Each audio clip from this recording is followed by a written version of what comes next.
So when we've been sitting here, we've been talking about all of these things your board is responsible for, but just as Matt has mentioned, we've got to make sure that you've got some structural enhancement in place. So we've got to have some good habits going that lead to good governance, and that all comes from that structure. But also, it allows your board to really take control of the roles and responsibilities that you want them to entertain, basically allowing them to have the tools to be able to start walking at a brisk pace as soon as they get in the door, just stuff that you have to have ready to go. So this is really what I like to call the welcome package, when you're welcoming your board, where you're bringing in your board. And the first little bullet point I have is called board prep, but that's the main welcome package. All right, we're talking about some of the more nitty-gritty details of things you have to have ready to go. So when you have a board member come in, whether they're brand spanking new as a new class, or it's your very first board member as a startup nonprofit, just things that you need to make sure that they have, so they have understanding of expectations, of policies, procedures, and they're not being given, quite frankly, an unrealistic picture through verbiage, and they come in the door and it's a hot mess. So when I talk about board prep and that welcome package, we're talking about your board member job descriptions, the conflict of interest policy, the attendance policy, and the board manual. Now, it's okay if you do not have your board manual prepped and ready to go completely by the time you have your first board member come on board as a new nonprofit. This is where you once again get to work together with your board to create this board manual. It contains your bylaws, board policies, procedures, all of the legal information of your organization, the latest copy of your C3. Exactly.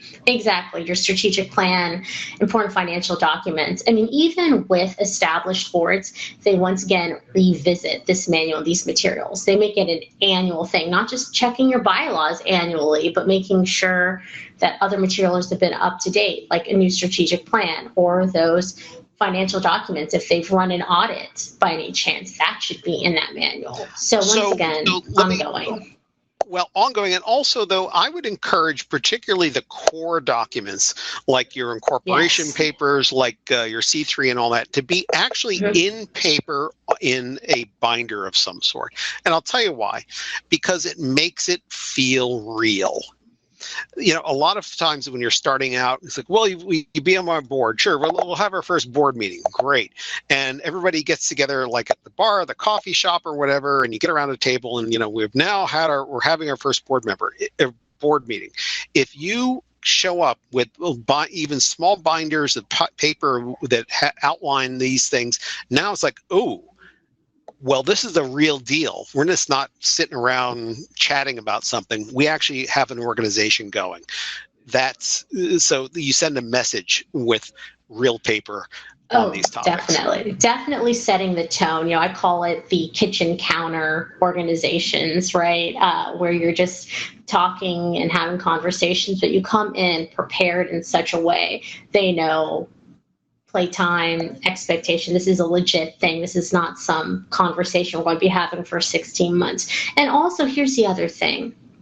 These days, with everything going digital with technology, we're really utilizing management tools such as Slack and whatnot, and where you have everybody have that paper copy. But once again, when you're making amendments or course corrections and updates, keep that document in your workspace, like your board channel, right? Where it's easy access. If you don't want to print it out, people can just check things and whatnot. But it's once again a method of communication in live time where you can be updated in 2 seconds. Oh, yeah.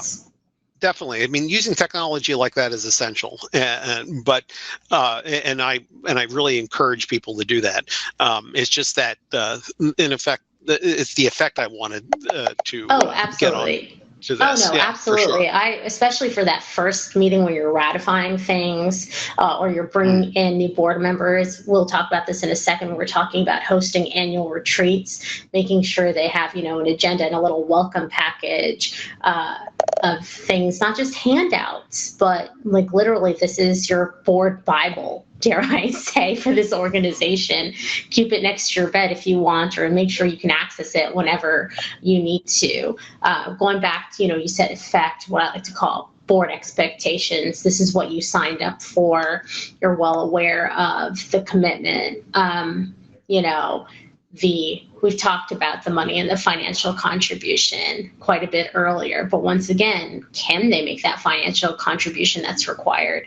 Do they know how much time is required? You need to make sure this is your responsibility, especially when you're starting up, to convey and communicate these expectations multiple times over, not just once. Tell them why you wanted them to join this board. What is it about their background or their expertise that's really going to aid the organization? Please come to the board meetings. Here is the attendance policy. Yes, you are going to be asked to serve on one committee.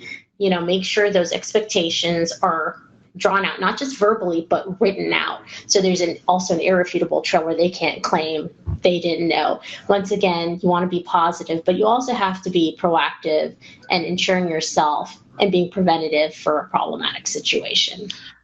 And actually, I'm an advocate for what I call a covenant, not necessarily a job description, that has all the stuff that is one way about what the person is going to do for the organization. I think that's important to have. You need to have that stuff right, but flip it around a little bit and say that, and the organization will be responsible to you for, and just things that to make them feel like they're getting a little bit out of this too, to Right. maintain its reputation so that you look good in the community, to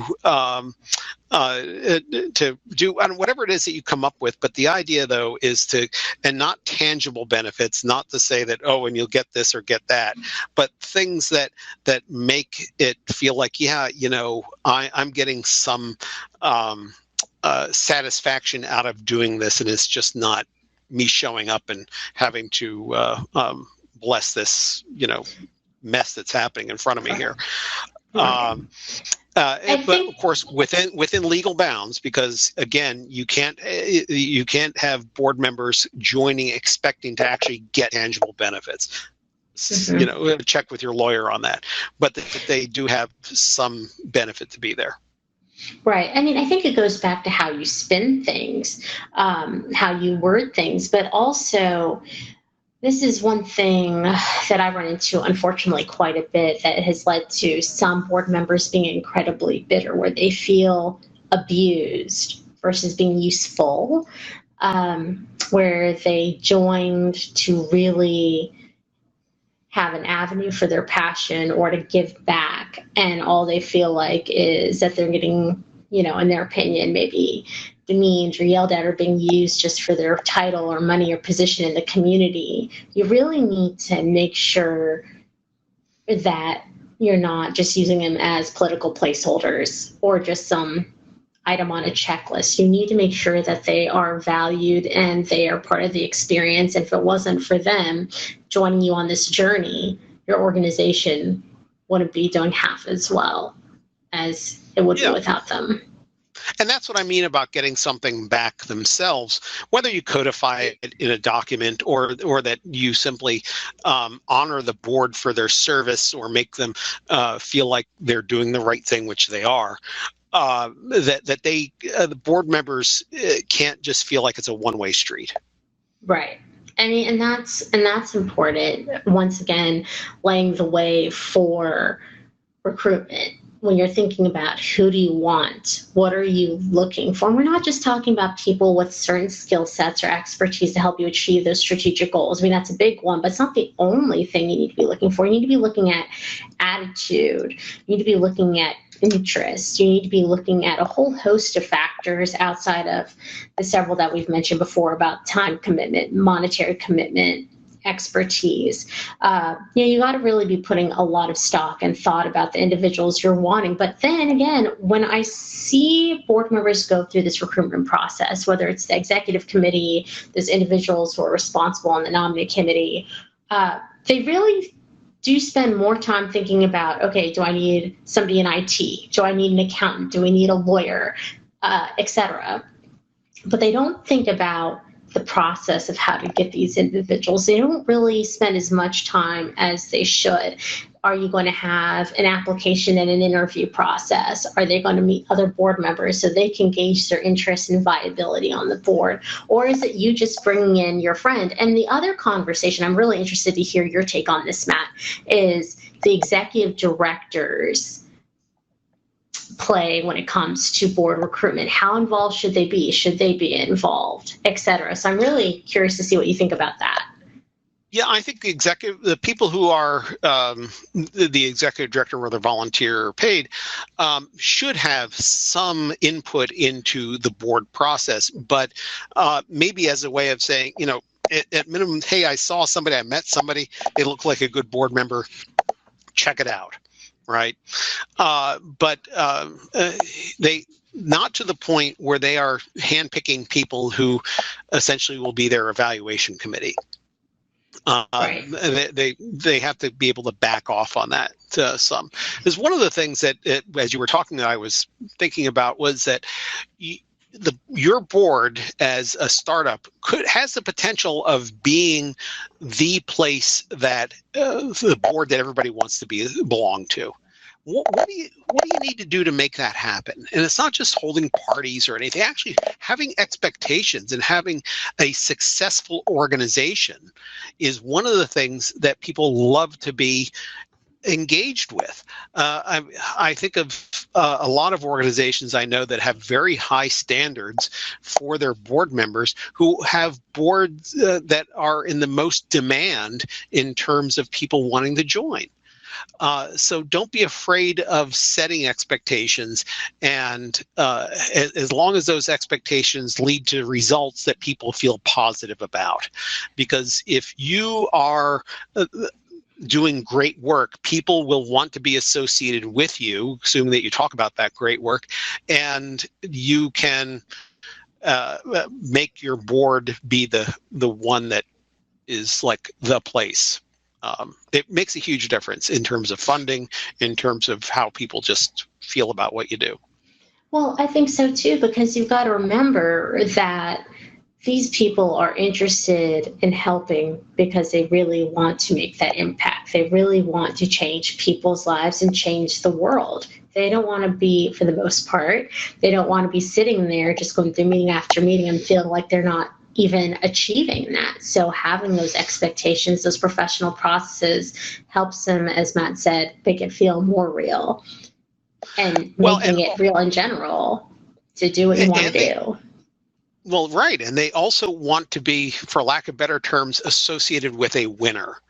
Yes. It sounds terrible in the nonprofit world to say, well, that no. But I mean, if they go to a dinner party and somebody says to them, oh my gosh, what's happening with, you're on that board, aren't you? Like, really, what's wrong with them? What's wrong with that organization? That's not the conversation they want to have. They want to have the conversation that says, wow, we heard that X, Y, and Z is going on there. You're on that board. Isn't that a great thing? You guys are doing great. That's what they want to be talking about. So board expectations are part of that picture. Definitely. And once again, it's all about instilling good habits, good processes from the get-go to help you create that atmosphere, the environment, the culture you want to have on your board, which will lead to good governance. I mean, I get asked this question quite a bit. How do you achieve good governance on your board? And I say it always starts with the culture, and that starts from the habits and the expectations you put before to find the right individuals to create that beautiful culture that you can be proud of. Exactly. So we're talking, we've been sitting here, we've been talking about, okay, this is what you need to have great structure, and these are the things you need to have to create those good habits and great board governance. But once you've got on that wonderful path, how do you stay there? It takes work. It takes teamwork to make the dream work, right? As many of us say. And you've got to be keeping on board with your board governance. So a food for thought of things that you just need to be doing, great habits, behavior, and whatnot. So the first one is board member management. So when it comes to leading the board, you need to have incredibly strong leadership, all right? Boards are made up of so many different types of personalities that affect board operations. And these different types of personalities require different types of communication. So you need someone who can communicate often and well as using various modes of communication. But for me, the most important part is, along with communicating openly with the board members, they need to be able to put out those brush fires and those conflicts pretty quickly as well as wisely. Really put some thought in how you're going to be communicating and dealing with conflict, which quite frankly is going to arise no matter what board you're on. So it's really important to have that strong leadership when you're managing those board members. That's true. That's really important. In a new board, that might feel uncomfortable, especially if the person who is heading up things, the founder, might be the official executive director. And often, because they're a founder, those people tend to be the ones who have really the large personalities themselves, and so having somebody in a board role who can challenge that, it's not easy. It's not easy for everybody, but it turns out that it can actually be a very good thing if everybody understands what their roles are in the process. Right. And this might sound a little heartless, but I think it's good sage advice that's never steered my clients or myself wrong.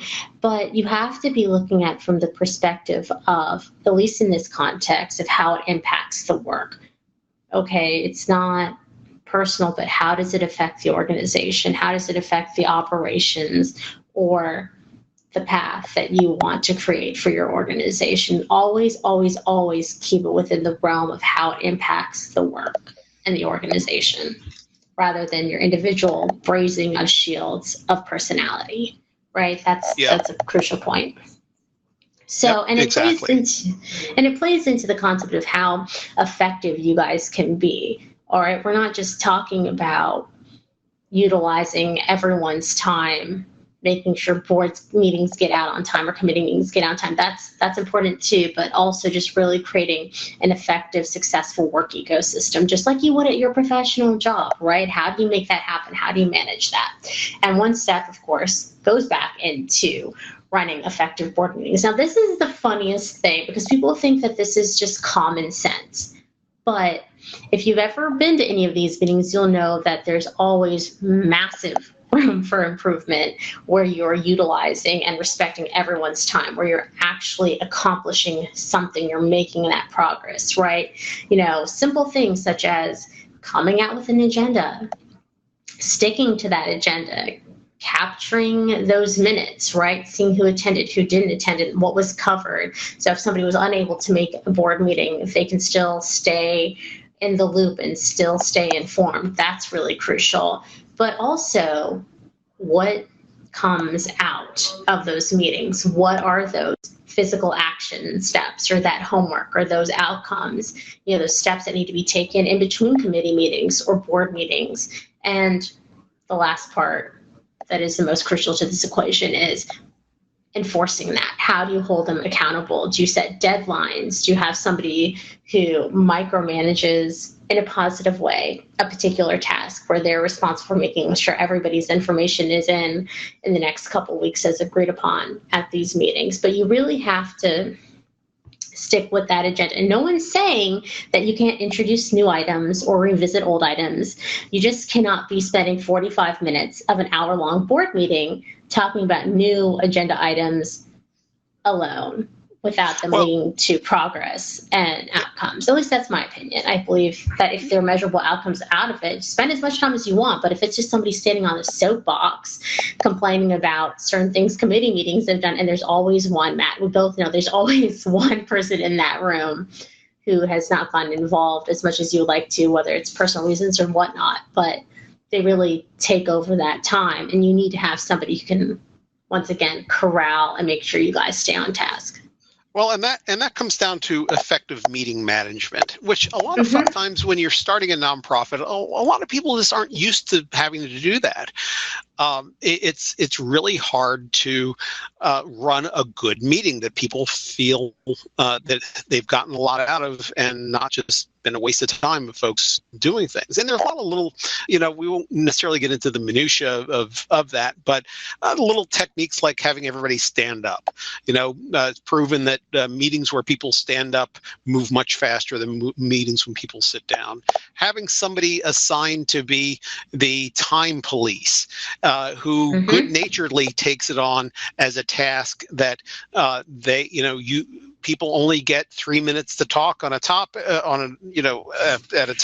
and that they start the stopwatch, and maybe they're dramatic about it, and then they end it with the idea that everybody understands overall that it's supposed to move quicker. I mean, little things like that make a big difference to corral people into what they feel good about at the end has been a good use of their time.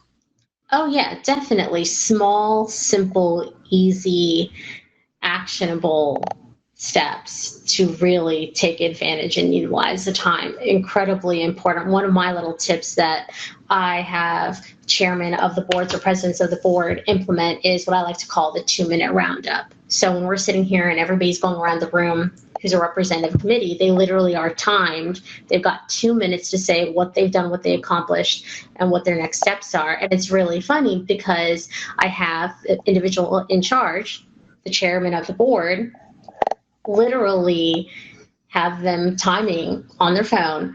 And the closer they approach the individual, the less time that individual has to speak. So it can be a little intimidating at first, but it turns out to be, once again, one of those laughable moments. But you're also, once again, making sure you're utilizing your time properly. And there's something to be said about someone closely approaching you as you're talking, that your pitch of your voice go higher or speak quicker. That can be effective in some cases. Exactly. Yeah. Yeah.